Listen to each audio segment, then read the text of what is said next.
aspirants, and welcome to the UPSC Analyzer. Today we will discuss newspaper analysis dated 27th of October 2023.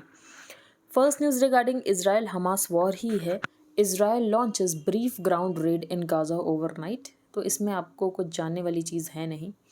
Next है UN security council again fails to address Israel Hamas war. तो UN में reforms की बहुत ज़्यादा ज़रूरत है. तो एक एग्जांपल आप ये भी कोट कर सकते हो कि जो इजराइल हमास वॉर है इसको लेकर एक रेजोल्यूशन तक अडॉप्ट नहीं हो पा रहा है. तो जब यहाँ पर यूएस ने रेजोल्यूशन ड्राफ्ट किया तो रशिया ने वीटो कर दिया. जब रशिया ने लास्ट वीक रेजोल्यूशन ड्राफ्ट किया था तो यूएसए ने विड्रॉ कर दिया. तो बेसिकली ये जो P5 कंट्रीज़ हैं इनकी आपस में ही नहीं बनती है एंड इनके पास वीटो पावर है. The UN Security Council failed again Wednesday to address the Israeli-Hamas war in Gaza, rejecting rival United States and Russian resolutions. The Council is the UN's most powerful body and इसमें जो P5 members है इनके पास है veto power.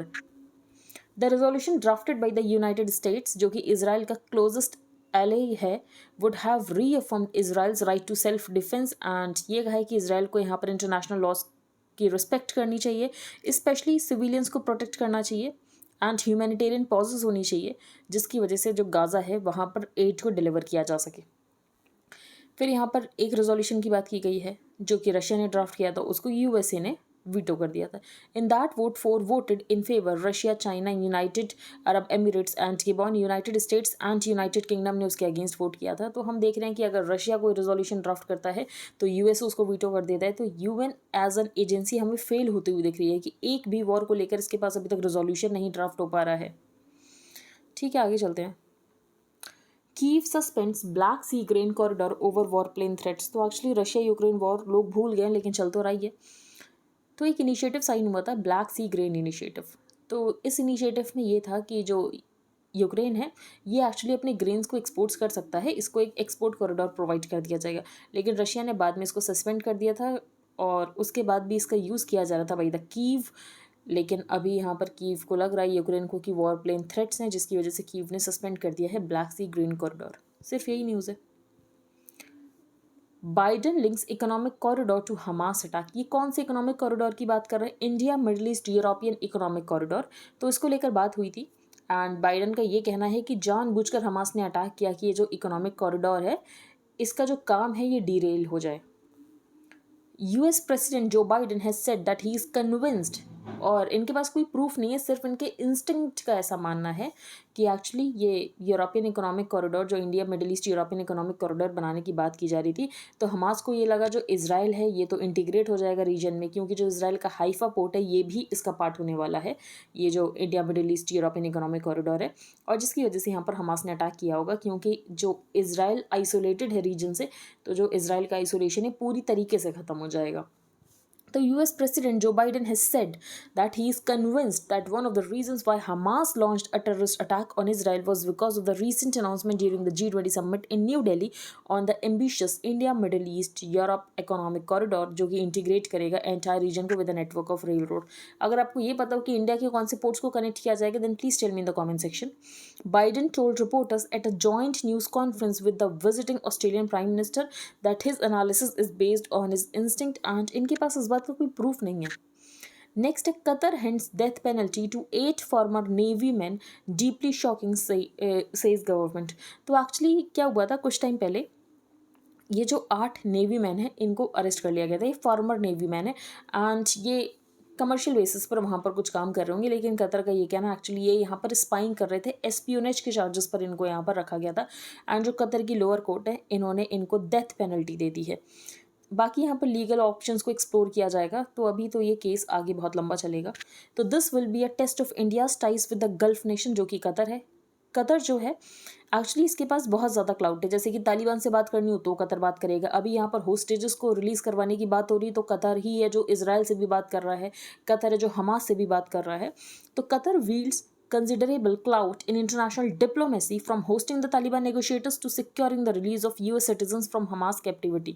तो हम कह सकते हैं कि बहुत ज़्यादा क्लाउट है एंड कतर के साथ हमारे रिलेशंस भी अच्छे हैं, लेकिन ये एक सेटबैक हो सकता है. तो in a setback to India's efforts at securing their release 8 former personnel of the Indian Navy arrested in an alleged case कि actually ये यहाँ पर spying कर रहे थे were handed the death sentence by a court in Qatar Thursday. Next है do not hold यात्रा इन पोल bound states. तो एक्चुअली यहाँ पर गवर्नमेंट ने क्या किया था कि कुछ यहाँ पर गवर्नमेंट ऑफिसर्स थे उनको रथ प्रभारी की तरह डेजिग्नेट कर दिया था. एंड जो भी गवर्नमेंट के 9 साल के अचीवमेंट है, जो भी स्कीम्स की सक्सेस है, उसको सेलिब्रेट किया जाएगा अमंग द पीपल, जिसका नाम था विकसित भारत संकल्प यात्रा. फिर उसके बाद हमने देखा कि कांग्रेस के लोगों ने इलेक्शन कमीशन को लिखा था कि ऐसा कैसे हो सकता है, ये तो पॉलिटिसाइजेशन ऑफ ब्यूरोक्रेसी हो रहा है. उसके बाद इलेक्शन कमीशन ने ये कहा है कि ये जो भी आपकी यात्रा जाएगी ये पोल बाउंड स्टेट से नहीं जाएगी. तो जो 5 स्टेट्स में इलेक्शन होने वाले हैं वहाँ पर ये रथ प्रभारीज नहीं जाएंगे. एंड इन रथ प्रभारीज का नाम अब नोडल ऑफिसर्स कर दिया गया है. The Election Commission, which received complaints about the government's plan to depute senior bureaucrats for its proposed Viksit Bharat Sankalp Yatra from November 20, Thursday, directed Cabinet Secretary Rajiv Gauba to ensure कि जो programme है ये 5 election going states में ना हो and जो bypoll constituency Nagaland में वहाँ पर भी ये विकसित भारत संकल्प यात्रा ना हो. ठीक है, अब हम चलते हैं आगे. यहाँ पर कोई इंपॉर्टेंट न्यूज़ है नहीं.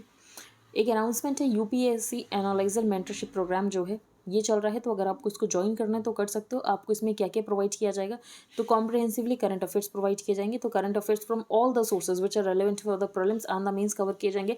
प्रीलिम्स स्पेसिफिक मेंटरशिप सीरीज भी साथ में ही चल रही है, तो सबको साइमल्टेनियसली है. आपको करंट अफेयर्स भी साइमल्टेनियसली मिलेंगे, आपको प्रीलिम्स की जो इंपॉर्टेंट टॉपिक्स है उनका डिस्कशन भी साइमल्टेनियसली ही होगा. And mains specific mentorship series भी होगी, प्लस 10 FLTs होंगे फॉर द प्रीलिम्स.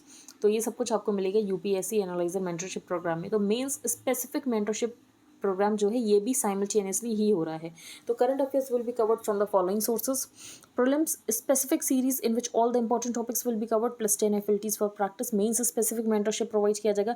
प्राइस 5,000 है वन टाइम पेमेंट एंड और 1,000 अगर आप मंथली पे करना चाहते हो. And you can make payment via you pay to the given UPI ID and then आपको अपनी डिटेल्स भेजनी है to the given email ID. ठीक है, नेक्स्ट पेज पर हम चलते हैं. तो कतर इंटरनेशनल डिप्लोमेसी में कतर का बहुत ज़्यादा क्लाउड है, उसकी बात यहाँ पर की गई है.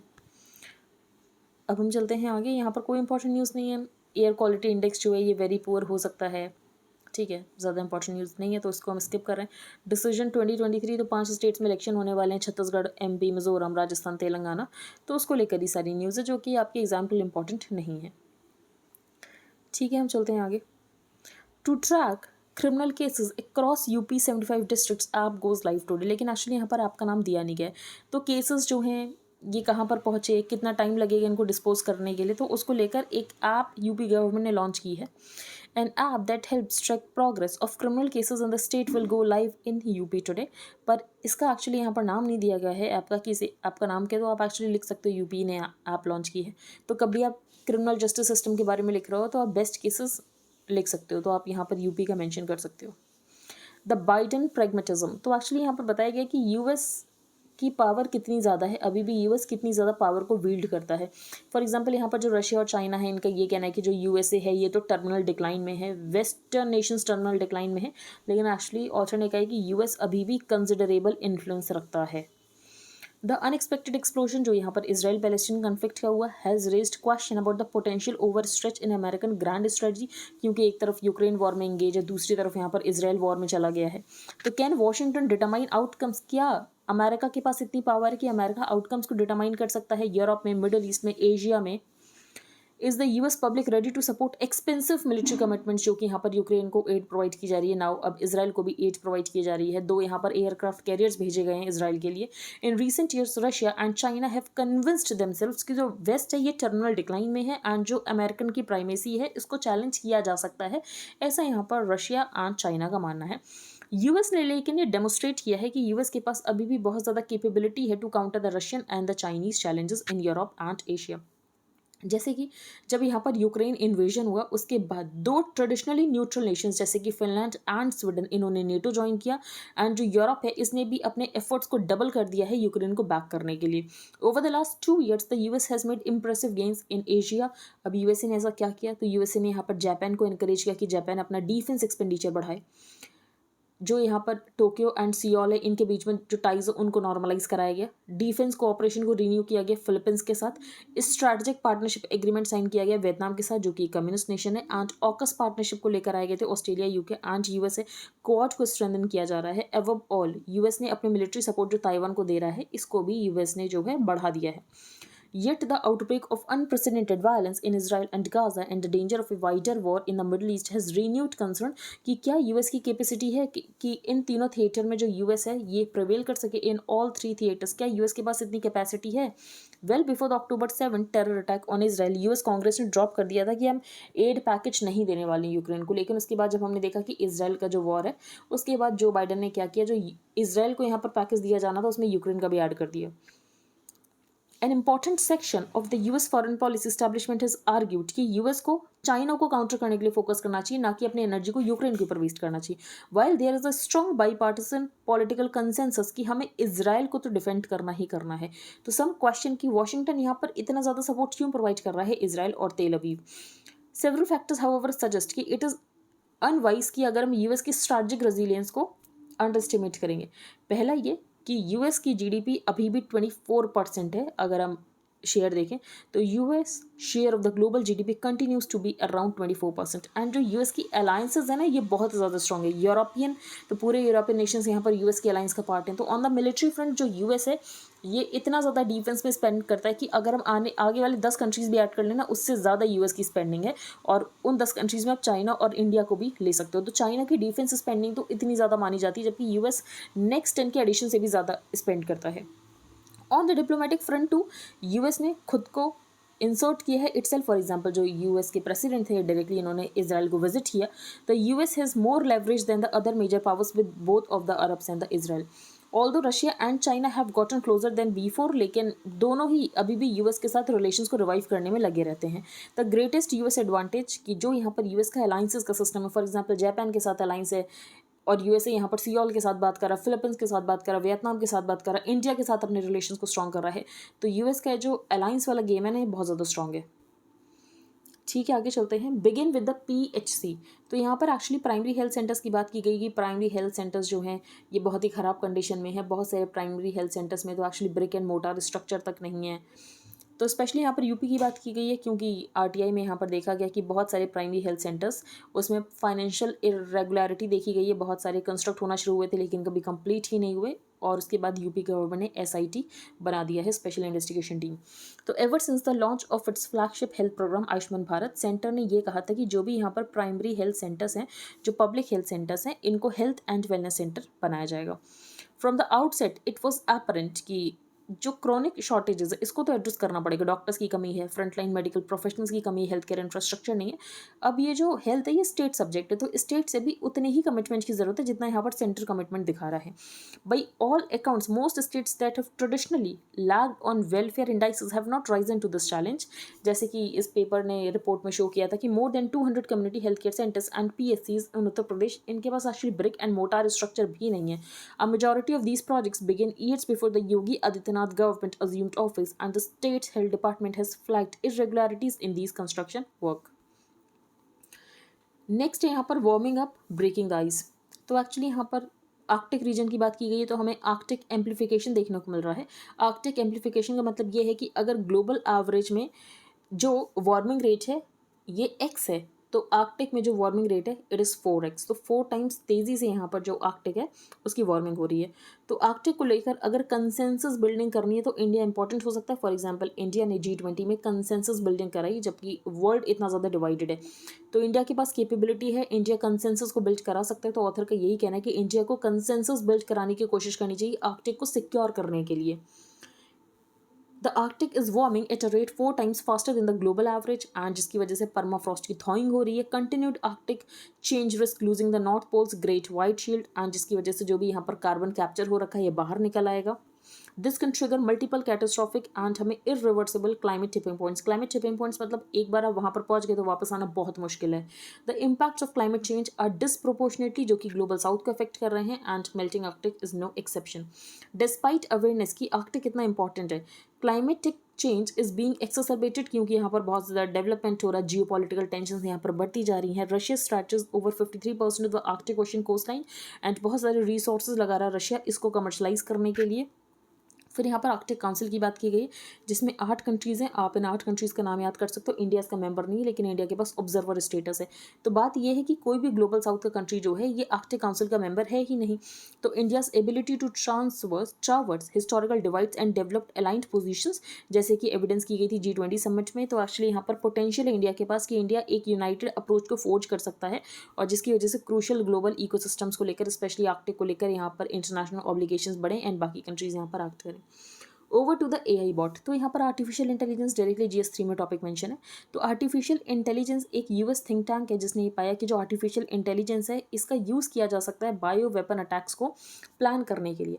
और 3 यूरोपियन बॉडीज़ ने यूरोपियन यूनियन को कहा है कि इस टेक्नोलॉजी को रेगुलेट करने की ज़रूरत है, नहीं तो ये डेमोक्रेसी को भी अंडरमाइन कर सकता है। फिर ये बताया गया कि जो AI है ये एक्चुअली ह्यूमन वर्कर की तरह मीटिंग्स अटेंड कर सकता है। तो ह्यूमन वर्कर को तो टाइम पर आना मुश्किल है, टाइम पर जाकर सारी मीटिंग्स अटेंड कर सकता है, एटिकेट में काम कर सकता है, उसके बाद समरी भी बना सकता है, और जिसकी वजह से यहाँ पर जॉब लॉस का खतरा बना हुआ है।